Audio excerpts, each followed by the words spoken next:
Hi, my name is Libby Wentz, and I am the Dean of Social Sciences and a professor in the School of Geographical Sciences and Urban Planning. My academic background and the kind of research that I do and the kind of courses I do relate to a technology called geographic information systems and other tools related to kind of computerized mapping. So computer cartography, global positioning systems, remote sensing. Most of that work that I do applies to the urban environment and urban analytics, so trying to understand how it is that cities work and trying to make the physical urban environment a better place for people to live. In the advanced project, I play the role of the principal investigator. I'm the PI on the project.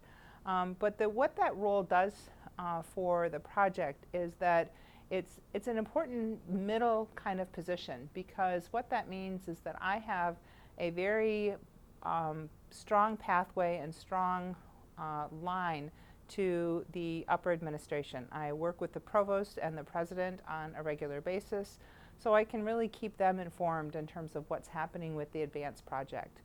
But I also work very closely with the chairs and directors of our academic units. I spend a lot of time with the promotion and mentoring and hiring of faculty and junior faculty, so I really know a lot about what's going on and how things are working at the academic unit level of the university. So that positions me really well to sort of be a pathway from the daily life of an academic faculty to the strategic planning and directions that are happening in the upper administration. And it's a really exciting role to play because I just kind of move things around and keep information flowing.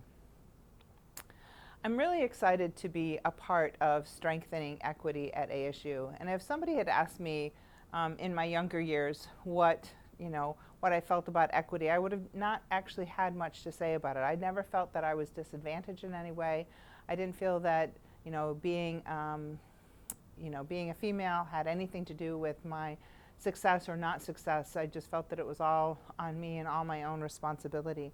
And I was actually in a meeting today that talked about how women's experiences as an undergraduate can sometimes lead them to flee some of the STEM fields. And it gave me pause to reflect. My undergraduate degree is in mathematics, and I enjoyed mathematics quite a bit. I like the problem solving, I like the puzzles, I like the abstract nature of equations and learning how to do equations and solve them.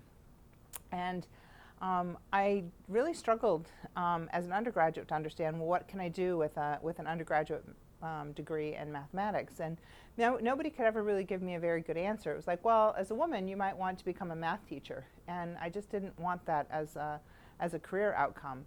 And so I found a professor who was really willing to take me under his wing and was saying, there's a whole lot of interesting things you can do with math in terms of problem solving and analysis, and I thought it was really great.